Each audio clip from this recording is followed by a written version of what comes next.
നമസ്കാരം, ഭാരത് ലൈവിലേക്ക് സ്വാഗതം. നമസ്കാരം രാജീവേട്ട. രാജീവേട്ട, നമ്മൾ ഈ രാമായണ മാസം ആചരിച്ചുകൊണ്ടിരിക്കുകയാണ്. അപ്പോൾ ഈ കർക്കിടക മാസത്തിൽ ആണ് സാധാരണ ഗുരുപൂർണിമ വരുന്നത്. വ്യാസപൂർണിമ എന്നും ഇത് അറിയപ്പെടുന്നുണ്ട്. കേരളത്തിൽ ഇത് ഗുരുപൂജയായിട്ട് ആഘോഷിക്കുന്നു. ഉത്തരേന്ത്യയിൽ ഗുരുപൂജ കൂടാതെ ഈ പറഞ്ഞ പോലെ വ്യാസപൗർണമി, വ്യാസപൂർണിമ എന്നൊക്കെയുള്ള പേരിൽ ആഘോഷങ്ങളുണ്ട്. അപ്പോൾ എന്താണ് ഈ ഗുരുപൂർണിമ? എന്താണ് അതിൻ്റെ പ്രത്യേകത? അതുമായി ബന്ധപ്പെട്ടുള്ള ആചാരങ്ങൾ, അനുഷ്ഠാനങ്ങൾ, അതിൻ്റെ ഒരു ചെറിയ ഒരു വിവരണം ഒന്ന് നമ്മുടെ പ്രേക്ഷകർക്കായിട്ട് കൊടുക്കാം. ഭാരതത്തിൻ്റെ ഏറ്റവും വലിയ മഹത്തായ ഒരു സങ്കല്പമാണ് ഗുരുസങ്കല്പം. അതെ, അത് പറയുന്നത് ശ്രീമദ് നാരായണിൽ നിന്നും ആരംഭിച്ച് വേദവ്യാസ മഹർഷി, ശുഗൻ, ഒരു പരമ്പരയായിട്ട് ഇങ്ങനെ ഗൗഡപാദാചാര്യർ, ശങ്കരാചാര്യർ, അദ്ദേഹത്തിൻ്റെ 4 ശിഷ്യന്മാരിലൂടെ ഒഴുകി വരുന്ന ഒരു പാരമ്പര്യം. അത് സമസ്ത ഭാരതത്തെയും പ്രതിനിധീകരിക്കുന്ന പാരമ്പര്യം. മലയാളത്തിൽ ഇപ്പം രാമായണ മാസം നമ്മൾ നടന്നുകൊണ്ടിരിക്കുകയാണ്. അപ്പം രാമായണം വായിക്കുമ്പോൾ എല്ലാവരും കൂജന്തം രാമരാമേതി മധുരം മധുരാക്ഷരം എന്ന് പറയുന്ന ശ്ലോകം ചൊല്ലുന്നുണ്ട്. പക്ഷേ സാനന്ദരൂപം സകല പ്രബോധം ആനന്ദദാനാമൃത പാരിജാതം മനുഷ്യപത്മേഷു രവിസ്വരൂപം തുഞ്ചത്തെഴും ആര്യപാദം. അപ്പോൾ ഈ രാമായണ മാസത്തിൽ മലയാള ഭാഷയുടെ പിതാവായ തുഞ്ചത്ത് രാമാനുജനെഴുത്തച്ഛനെ നമ്മൾ ആത്മാർത്ഥമായി സ്മരിക്കുന്നുണ്ടോ? ആരാണ് തുഞ്ചത്ത് എഴുത്തച്ഛൻ എന്ന് മലയാളികളോട് ചോദിച്ചാൽ എന്തു പറയും? നമ്മളാകെ പറഞ്ഞ് പോകുന്നത് മലയാള ഭാഷയുടെ പിതാവ്. അതിനപ്പുറത്തേക്ക് അദ്ദേഹത്തിന് എന്തെങ്കിലും പ്രാധാന്യം കിട്ടുന്നുണ്ടോ എന്ന് എനിക്ക് സംശയം. എങ്ങനെയാണ് അദ്ദേഹം മലയാള ഭാഷയുടെ പിതാവാകുന്നത്? ഇപ്പം നമ്മൾ വളരെ രസകരമായിട്ട് നമ്മുടെ ഒരു ചർച്ചയിൽ ശങ്കരാചാര്യസ്വാമിയും സൗന്ദര്യലഹരിയും വന്നു. അദ്ദേഹം ശങ്കരാചാര്യസ്വാമി ജീവിച്ചു എന്ന് പറയുന്നത് ക്രിസ്ത്വാബ്ദം, അതായത് നമ്മുടെ ചരിത്രകാരന്മാരുടെ കണക്കിൽ 8-ാം നൂറ്റാണ്ടാണ്. അതേ ചരിത്രകാരന്മാരുടെ കണക്കിൽ വരുമ്പോൾ എഴുത്തച്ഛൻ 16-ാം നൂറ്റാണ്ടിൽ.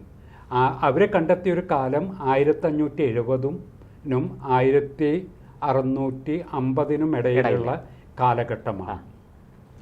അപ്പോൾ ശങ്കരാചാര്യസ്വാമിയുടെ കാലഘട്ടത്തിൽ നിന്നും ശ്രീ രാമാനുജൻ എഴുത്തച്ഛൻ്റെ കാലഘട്ടത്തിൽ വരുമ്പോഴുള്ള പ്രത്യേകത എന്താണ്? കാര്യം ഇപ്പോഴും നമ്മൾ സൗന്ദര്യലഹരിയെക്കുറിച്ച് പറയുമ്പോൾ അത് അങ്ങനെ പ്രചാരമാക്കേണ്ട വിഷയമാണോ എന്നുള്ളൊരു ചോദ്യം വരുന്നുണ്ട്. നേരെ മറിച്ച് എഴുത്തച്ഛൻ്റെ കാര്യം വരുമ്പോഴും അധ്യാത്മരാമായണം കിളിപ്പാട്ടോ ഭാഗവതം കിളിപ്പാട്ടോ വരുമ്പോൾ അങ്ങനത്തെ ഒരു ചോദ്യം വരുന്നില്ല. വളരെ ശരിയാണ്. വിധി നിഷേധങ്ങൾ വരുന്നില്ല. കാരണം എവിടെയും അതിന് പ്രവേശനമുണ്ട്. ജനങ്ങൾക്കുമാകാം. അതെ, ഏത് പ്രായത്തിലും ഏത് കാലത്തിലും സ്വീകാര്യമായ ഒരു കൃതിയാണ് അങ്ങ് പറഞ്ഞ തുഞ്ചത്ത് രാമാനുജൻ. ശങ്കരാചാര്യസ്വാമി എന്തിനും ഏതിനും ശങ്കരാചാര്യസ്വാമിയുടെ പേര് പറയുന്നു. പക്ഷേ എഴുത്തച്ഛൻ്റെ പേര് നമുക്ക് എന്തുകൊണ്ട് പറയാൻ സാധിക്കുന്നില്ല? കാര്യം എഴുത്തച്ഛൻ്റെ അധ്യാത്മരാമായണത്തിൻ്റെ കാര്യം എടുത്താൽ തന്നെ അതിലെ വേദാന്തം, ആറ്റിക്കുറുക്കിയ വേദാന്തം നമുക്ക് കാണാം. ഭോഗങ്ങളെല്ലാം ക്ഷണപ്രഭാചഞ്ചലം വേഗേന നഷ്ടമായി സുമോർക്കമേ.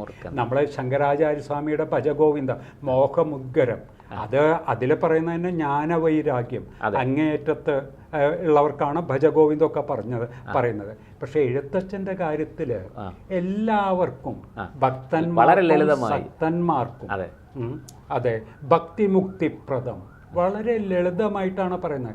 ഭക്തന്മാർക്കും പറ്റും, ആ ഭക്തിയിൽ കൂടെ മുക്തിപ്രദമായിട്ടുള്ളതുമാണ്. യാതൊരു തീണ്ടലും തൊടിയിലും ഇല്ലാത്ത ഹരിനാമകീർത്തനത്തിലും പറയുന്നുണ്ടല്ലോ, ഋതുവായ പെണ്ണിനും ഇരപ്പന്നുദാഹകനും എന്ന് പറഞ്ഞു. അപ്പം നമ്മൾ മനസ്സിലാക്കേണ്ടത് ശങ്കരാചാര്യസ്വാമിയും സൗന്ദര്യലഹരിയും അതൊരു അപ്പർ ക്ലാസ്സിൽ നിൽക്കുമ്പോൾ ഇത് സർവ്വവ്യാപിക്ക് വരുമ്പോൾ, അധ്യാത്മരാമായണത്തിൽ വരുമ്പോൾ ഈ ഭാരതീയ ആധ്യാത്മികത സാർവത്രികമാക്കി.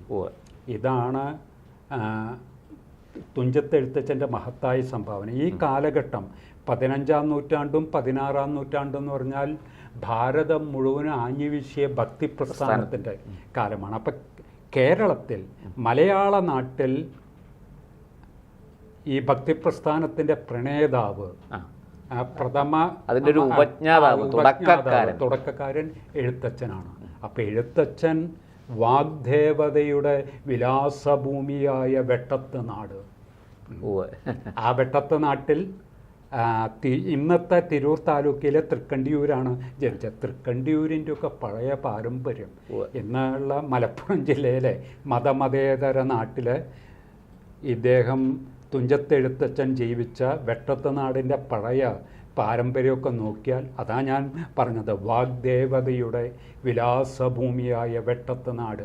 വെട്ടം എന്ന് പറഞ്ഞാൽ തന്നെ പ്രകാശം, അറിവ്. പിന്നീട് എത്രയോ കാലം കഴിഞ്ഞിട്ടാണ് കുമാരനാശാൻ വന്ന് അദ്ദേഹം പറയുന്ന ഒരു കാര്യമുണ്ട് മലയാള നാടിനെക്കുറിച്ച്, വെളിച്ചത്തിന് വേലി കെട്ടാൻ ശ്രമിച്ചവർ. നല്ല പ്രയോഗമാണ്, ശരിയാണ്. അപ്പോൾ നമ്മൾ ശങ്കരാചാര്യസ്വാമി തുഞ്ചത്തെഴുത്തച്ഛൻ ദാർശനിക കവിയായ ആശാനിലേക്ക് വരുമ്പോൾ നമ്മുടെ നാട് ക്രമപ്രവൃദ്ധമായി താഴ്ചയിലേക്കാണ് ചെയ്തത്. അപ്പം നടുവിൽ എഴുത്തച്ഛൻ്റെ കാലഘട്ടത്തിൽ ഒരു ചോദ്യം ചോദിക്കുന്നുണ്ട്, തുഞ്ചൻ പറമ്പിൽ ജനിച്ച ആ ചക്കാലച്ചക്കൻ എന്താണ് ചെയ്യുന്നത്? എഴുത്തച്ഛൻ്റെ ഇതിലെ ചക്കിലെത്ര ആടും, 4 വേദങ്ങളും 6 ശാസ്ത്രങ്ങളും ദർശനങ്ങൾ കൂടി ഉപാംഗങ്ങൾ എന്ന് പറയുന്നത് ലളിതമായി. ഇപ്പം അധ്യാത്മരാമായണം നമ്മൾ തുറന്നു നോക്കിക്കഴിഞ്ഞിട്ടുണ്ടെങ്കിൽ അതിൽ ക്രിയായോഗം, എല്ലാ പ്രാണായാമത്തിൻ്റെ വിവിധ തലങ്ങൾ എത്ര ശാസ്ത്രീയമായിട്ടാണ്. എന്നാൽ ഭക്തിയുടെ അടിസ്ഥാനത്തിൽ അദ്ദേഹം ഇത് സർവ്വജനതയ്ക്കും അത് സ്വീകാര്യമായ എത്ര കാലങ്ങളായി. ഇപ്പം 5-6 നൂറ്റാണ്ടുകൾ കഴിയുമ്പോൾ മഹാകവി വള്ളത്തോളിൻ്റെ ഒരു കവിതയുണ്ട്, ഒരു തോണി യാത്ര. അതിലാണ് പറയുന്നത്, കാവ്യം സുഖേയം കഥ രാഘവീയം കർത്താവ് തുഞ്ചത്തുളവായ ദിവ്യ പാടുന്നതോ ഭക്തിമയസ്വരത്തിൽ ആനന്ദലബ്ധിക്ക് എന്തു വേണം എന്ന്. അതും അതിൻ്റെ പശ്ചാത്തലം എന്താണ്? ഒരു തോണി യാത്രക്കിടയിൽ അങ്ങ് ഒരു സാധാരണ ഒരു കുടിലിൽ ഒരു ദീപം കത്തുന്നു. ആ ദീപത്തിൻ്റെ മുന്നിൽ വെച്ചിട്ട് ഒരാൾ രാമായണം വായിക്കുന്നു. ഇതാണ് കവിയെ പ്രചോദിപ്പിച്ചത്. ഒരു തോണി യാത്ര, കാവ്യം സുഖേയം കഥ രാഘവീയം കർത്താവ് തുഞ്ചത്തുളവായ ദിവ്യൻ പാടുന്നതോ ഭക്തിമയസ്വരത്തിൽ ആനന്ദലബ്ധിക്കിനി എന്തു വേണം. വേറൊരു പണ്ഡിതൻ പറഞ്ഞിട്ടുണ്ട്, ഭാരതപ്പുഴ വറ്റിപ്പോയാലും എഴുത്തച്ഛൻ ഒഴുക്കിവിട്ട ഭക്തിയുടെ പുഴ വറ്റാതിരിക്കണമേ ഇവിടെ. കാര്യം ഈ രാമായണ അധ്യാത്മരാമായണത്തിൻ്റെ ശീലകൾ ഞാൻ മനസ്സിലാക്കുന്നത് കവിയുടെ കാൽപ്പാടുകളിൽ മറ്റേ കുഞ്ഞിരാമൻ നായർ പറയുന്ന എന്താണെന്ന് വെച്ചിട്ടുണ്ടെങ്കിൽ, മുത്തശ്ശിയുടെ രാമായണ ശീലകൾ കേട്ട് ഉണർന്നിരുന്നൊരു കാലം. ആ മുത്തശ്ശി പിന്നീടാണ് അദ്ദേഹം സിദ്ധരൂപം, ശ്രീരാമോദന്തം, രഘുവംശമൊക്കെ സംസ്കൃതത്തിലേക്ക് വരുന്നത്. അപ്പോൾ ഇവിടെ എന്ത് ചെയ്തു? തുഞ്ചത്തെഴുത്തച്ഛൻ സംസ്കൃത ഭാഷയുടെ ലാവണ്യശക്തി മലയാള തനിമയുമായി കൂട്ടിച്ചേർത്തു. അതുവരെ വട്ടെഴുത്തായിരുന്നു, 30 അക്ഷരം ഉണ്ടായിരുന്നുള്ളൂ. അതിൽ നിന്നും 51 അക്ഷരമാക്കി. അങ്ങനെയാണ് ഭാഷാപിതാവാകുന്നത്. അത് മലയാളത്തിൻ്റെ ഭാവന കുബേരനായി എന്നറിയപ്പെടുന്ന കുഞ്ഞിരാമൻ നായർ വളരെ വ്യക്തമായി അത് പറയുന്നത്. പ്രത്യേകിച്ച് അദ്ദേഹം പുന്നശ്ശേരിയുടെ സംസ്കൃത ഗുരുകുലത്തിൽ പഠിക്കുന്ന സമയത്ത് പണ്ട് കേട്ട എന്ന് പറഞ്ഞാൽ മുത്തശ്ശി പാടിയ, അവരൊന്നും ഔപചാരിക വിദ്യാഭ്യാസം കിട്ടിയവരല്ല. ഇവിടെ നമ്മുടെ നാടിനെ നാടാക്കി നിലനിർത്തുന്നത്, ഈ മലയാളത്തനിമ നിലനിർത്തുന്നത് എന്താണ്? ഇപ്പം ഞാൻ ഇംഗ്ലീഷ് ലിറ്ററേച്ചർ പഠിച്ചിട്ടുള്ള ഒരാളാണ്, അതിലെ റാങ്കും വാങ്ങിയ ഒരാളാണ്. നമുക്ക് ഈ അവസാന കാലഘട്ടത്തിൽ ഷേക്സ്പിയറുടെ കുറേ കൊട്ടേഷൻ പറഞ്ഞുകൊണ്ട് എന്തെങ്കിലും കാര്യമുണ്ടോ? രാമായണത്തിൽ തന്നെ പറയുന്നൊരു അധ്യാത്മരാമായണത്തിൽ വളരെ മഹത്തായ കാര്യം, മരണം വരുന്ന വഴിയിൽ പ്രണയമാണ് ഏക പോംവഴി.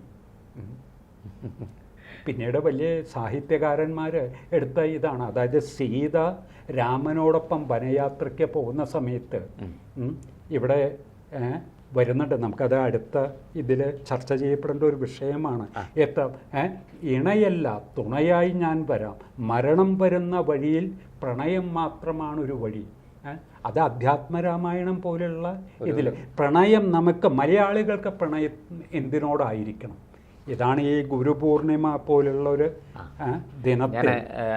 അതായിരുന്നു എൻ്റെ ചോദ്യം. നമുക്ക് എങ്ങനെ തുഞ്ചത്ത് രാമാനുജൻ എഴുത്തച്ഛൻ എന്ന ആചാര്യനെ ഗുരുപൂർണിമയുമായിട്ട് എങ്ങനെ ബന്ധിപ്പിക്കുക? ഈ ഗുരുപൂർണിമയെ കുറിച്ച് കൂടി ഒന്ന് അല്പം വിശദീകരിച്ചാൽ കൊള്ളാം. ഇവിടെയാണ് നമ്മളിപ്പോൾ തൊട്ടടുത്തുള്ള സംസ്ഥാനം തമിഴ്നാട്, അവർക്ക് തിരുവള്ളുവർ, കമ്പർ എന്താ പറയുമ്പോൾ നമ്മുടെ ആധ്യാത്മിക ഗുരുക്കന്മാരാണ് അവർ. ഗുരുസങ്കല്പത്തിൽ ഇപ്പോൾ ശങ്കരാചാര്യസ്വാമി ശരിയാണ്, വളരെ സമാദരണീയനാണ്, നമ്മുടെ ഗുരുവാണ്, പരമഗുരുവാണ്. പക്ഷെ മലയാളികളെ സംബന്ധിച്ച് പ്രത്യേകിച്ചും രാമായണ മലയാള തനിമയുള്ള ഗുരു ഇവിടെ ഇപ്പോൾ തുഞ്ചത്ത് രാമാനുജൻ എഴുത്തച്ഛനെ കുറിച്ച് പറയുമ്പോൾ ധനുമാസത്തിലെ ഉത്രം നക്ഷത്രത്തിലാണ് അദ്ദേഹം സമാധിയായത്.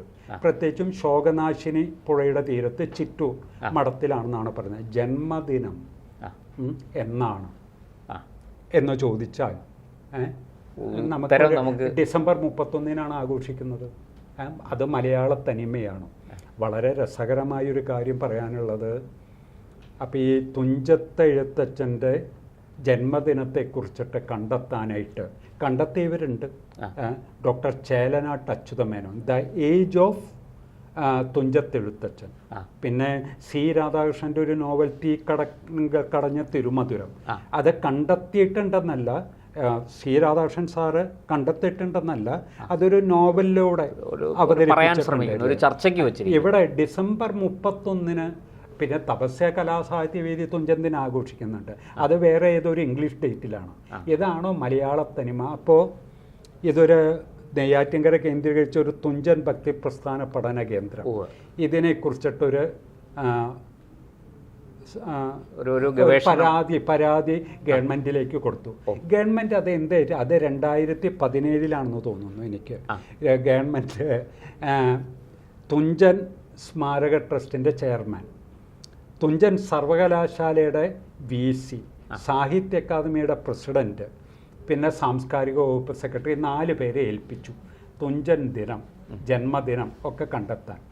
അവർ കുറേ കാലം ഇങ്ങനെ അത് വെച്ചുകൊണ്ടിരുന്നു.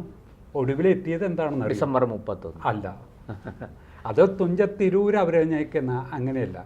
തുഞ്ചൻ ഒരു ചരിത്ര പുരുഷനല്ല. ഒന്ന് ആലോചിച്ച് നോക്കണം. നമ്മുടെ ഗുരുപാരമ്പര്യത്തെക്കുറിച്ച് പറയുമ്പോൾ പ്രത്യേകിച്ചും കർക്കിടത്തിൽ അധ്യാത്മരാമായണം ത്തിൻ്റെ ശീലകൾ, പിന്നെ മലയാള നാട്ടിലെ പലയിടത്തും ഭാഗവതം കിളിപ്പാട്ട് സപ്താഹമായി നടക്കുന്നുണ്ടല്ലോ. അപ്പം ഇതൊക്കെ എഴുതിയ ആ മഹാത്മാവിൻ്റെ മലയാള ഭാഷയുടെ പിതാവിനെയാണ് നമ്മൾ ഒന്ന് ആലോചിച്ച് നോക്കണം. ഇവര് കണ്ടെത്തിയ ഒരു കാര്യം, എഴുത്തച്ഛൻ ചരിത്ര പുരുഷനല്ല, അതുകൊണ്ട് അദ്ദേഹത്തിൻ്റെ ജീവചരിത്രത്തിൻ്റെ തെളിവുകളില്ല എന്ന് പറഞ്ഞ് മാറ്റിവെക്കുകയാണ്. ഇതാണോ നമ്മുടെ ഗുരുപാരമ്പര്യം? അപ്പോൾ അങ്ങ് പറഞ്ഞു വരുന്നത് ഈ ഗുരുപൂർണിമയുമായിട്ട് എങ്ങനെ നമുക്ക് എഴുത്തച്ഛനെ ബന്ധിപ്പിക്കാം, അതുകൂടെ പറഞ്ഞാൽ. അത് വളരെ നല്ല ചോദ്യമാണ്. കാര്യം രാമായണ മാസമാണ്. ആ രാമായണ മാസത്തിലാണ് ഇപ്പോൾ ഒരു കൂട്ടരെ കണ്ടെത്തിയിരിക്കുന്ന കർക്കിടക മാസത്തിലെ ആയില്യം നാളിലാണ് ഇദ്ദേഹം ജനിച്ചത്. പിന്നെ വേറെ മറ്റൊരു കണ്ടെത്തൽ എന്താണെന്ന് വെച്ചാൽ ഇതിൽ കൂടെ 1941 വരെ എഴുത്തച്ഛൻ എന്ന് പറഞ്ഞാൽ ഒരു ജാതിയല്ല. എഴുത്തച്ഛൻ്റെ അച്ഛൻ, നാട്ടാശാൻ, ഒരു ഗ്രാമത്തിൽ എഴുത്ത് പഠിപ്പിക്കുന്ന ഹരിനാമ കീർത്തനം, ഓം ഹ്രീ ഗണപതായേ നമ, അത് എഴുത്തച്ഛൻ കൊണ്ടുവന്നതാണ്. അതിനു മുമ്പ് ഓം എന്നുള്ളത്, എന്നാൽ ഓം എന്നുള്ള പ്രണവമന്ത്രം ചൊല്ലാൻ പാടില്ല ബഹുഭൂരിപക്ഷമൊന്നും പറയുന്നുണ്ട്. അതുകൊണ്ടാണല്ലോ എഴുത്തച്ഛൻ നമ്മുടെ തഞ്ചാവൂര് തിരുവാരൂർ ആധീനത്തിൽ പോയി പഠിച്ചത്. അപ്പോൾ ഇപ്പോഴത്തെ അവസ്ഥയിൽ നമ്മൾ ഇനി എന്ത് ചെയ്യണം? ഈ കർക്കിടക മാസത്തിൽ, രാമായണ മാസമായി ആഘോഷിക്കുന്ന കർക്കിടക മാസത്തിൽ തന്നെ എഴുത്തച്ഛനെ സ്മരിച്ചുകൊണ്ട് ആ ഗുരുവിനെ, മഹാനായ ഗുരുവിനെ, ഞാൻ പറഞ്ഞു മഹാകവി വള്ളത്തോൾ, അത് കഴിഞ്ഞ് കുമാരനാശാൻ, കുഞ്ഞിരാമൻ നായർ, എല്ലാ കവികൾ. ഞാൻ അവിടെയാണ് പറഞ്ഞത്, സംസ്കൃത ഭാഷയും മലയാള ഭാഷയെയും സമന്വയിപ്പിച്ച് നമ്മുടെ ഭാഷയെയും സംസ്കാരത്തിൻ്റെയും അതിൻ്റെ തനിമ, അതിനൊരു ഊടും പാവും നെയ്തയാളാണ് എഴുത്തച്ഛൻ. അതിനെ വീണ്ടെടുത്ത് ഒന്ന് ആലോചിച്ച് നോക്കണം. ആ കാലഘട്ടത്തിൽ എഴുത്തച്ഛൻ ഇല്ലായിരുന്നുവെങ്കിൽ സനാതനധർമ്മ സാഹിത്യത്തിൻ്റെ പ്രചാരണം എഴുത്തച്ഛനിലൂടെ, ഭക്തിപ്രസ്ഥാനത്തിൻ്റെ പ്രണേതാവായിട്ടുള്ള, അപ്പം അദ്ദേഹത്തെ സ്മരിച്ചുകൊണ്ട് രാമായണ മാസം മാത്രമല്ല, ഇപ്പം രാമായണ പാരായണം ചെയ്യുമ്പോൾ കൂജന്തം രാമരാമേതി മധുരം മധുരാക്ഷരം ആരോഗ്യ കവിതാശാഖാം വന്ദേ വാൽമീകി കോകിലം. ശരിയാണ്, പക്ഷെ വാൽമീകിയിൽ നിന്നല്ല അധ്യാത്മരാമായണം വന്നിരിക്കുന്നത്, വ്യാസനിൽ നിന്നാണ്. ഈ ഗുരുപൗർണമി ആഘോഷിക്കുന്നത് വ്യാസപൗർണമി, വേദങ്ങളെ പകുത്ത വേദവ്യാസൻ. ആ വ്യാസനെ സ്മരിക്കുന്നതോടൊപ്പം വാൽമീകിയെ സ്മരിക്കുന്നതോടൊപ്പം നമ്മുടെ ഒരു പാരമ്പര്യം, എഴുത്തച്ഛൻ്റെ പാരമ്പര്യം, അതിനു വേണ്ടി നമുക്ക് എന്ത് ചെയ്യാൻ സാധിക്കും? അത് ഗുരുപൂർണിമ ദിനത്തിൽ ആ ഗുരുവിനെ കൂടി സ്മരിച്ചുകൊണ്ട് ഒരു എഴുത്തച്ഛൻ ദിനമായിട്ട് കൂടി അതിനെ ആചരിക്കുന്ന, ഈ കർക്കിടകത്തിൽ എല്ലാ ഭവനങ്ങളിലും എഴുത്തച്ഛൻ്റെ ഒരു ചിത്രം വെച്ച് പൂജിച്ച് സ്മരിച്ച് രാമായണ പാരായണം നടത്തിയാൽ നന്നായിരിക്കുമെന്നാണ് എൻ്റെ വിനീതമായ അഭിപ്രായം. തീർച്ചയായിട്ടും നമ്മുടെ കേരളത്തിലെ ഭക്തസമൂഹം അവരിത് ചെവിക്കൊള്ളട്ടെ, അവർ ശ്രവിക്കട്ടെ. എഴുത്തച്ഛനെ നമുക്ക് എന്തുകൊണ്ട് കേരളത്തിൽ ഈ കർക്കിടക മാസത്തിൽ വരുന്ന ഗുരുപൂർണിമ ദിനത്തിൽ മലയാളത്തിൻ്റെ പരമഗുരുവായി അദ്ദേഹത്തെ സ്ഥാപിച്ച്, അദ്ദേഹത്തെ സ്ഥാപിച്ചു എന്നുള്ള വാക്ക് പോരാതെ വരും, പ്രതിഷ്ഠിച്ച് നമുക്ക് എന്തുകൊണ്ട് ആരാധിച്ചുകൂടാ? എന്തുകൊണ്ട് അദ്ദേഹത്തിൻ്റെ നമ്മുടെ മലയാളത്തിൻ്റെ പാരമ്പര്യം ആരംഭിക്കുന്ന ആ എഴുത്തച്ഛനെ നമുക്കങ്ങനെ മാനിച്ചുകൊണ്ട് മുന്നോട്ട് പോയിക്കൂടാ? ഇതൊരു ചോദ്യമാണ്. ഉത്തരം പറയേണ്ടത് കേരളത്തിലെ ഭാഷാസ്നേഹികളും മലയാളം സംസാരിക്കുന്നവരും ഒക്കെയായ വലിയ സമൂഹമാണ്. ഒരു മാറ്റം, നമ്മൾ പണ്ട് ഈ കള്ളക്കർക്കിടകം, പഞ്ഞക്കർക്കിടകം എന്നൊക്കെ പറഞ്ഞിരുന്ന കർക്കിടകത്തെ നമ്മൾ പുണ്യകർക്കിടകമാക്കി മാറ്റിയവരാണ് മലയാളി. അതുകൊണ്ട് ആ മലയാളിക്ക് തങ്ങളുടെ ഈ ഭാഷാപിതാവിനെ അർഹിക്കുന്ന ഒരു പ്രാധാന്യം നൽകി ഇങ്ങനെ പ്രതിഷ്ഠിച്ച് ആരാധിക്കാവുന്നതാണ്. അതിന് സഹൃദയരായ മലയാള സമൂഹം ഒക്കെ മുൻകൈയെടുക്കട്ടെ എന്ന് മാത്രമേ നമുക്ക് ഈ അവസരത്തിൽ പ്രാർത്ഥനയോടുകൂടി പറയാൻ കഴിയുള്ളൂ. നന്ദി, നമസ്കാരം.